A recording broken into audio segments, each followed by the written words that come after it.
చాలా కథ తర్వాత డిఫరెంట్ స్టోరీ కంటెంట్ ఉన్న కథ ఎక్కువగా అనిపిస్తుంది నాకు. అందుకని ఈ కథ నేను ఓకే చేస్తున్నాను.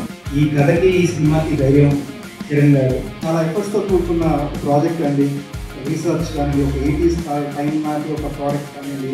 సో ఇవన్నీ మనం క్రియేట్ చేసి నేను చాలా విజువల్ ఎక్కడ తగ్గకుండా స్టాండర్డ్స్తో తీసామండి. ఇక్కడికి వచ్చిన ఆ ఎనర్జీ నాకు కాకుండా అందరూ డెఫినెట్గా ఆరోగ్యం చేసుకోవచ్చు.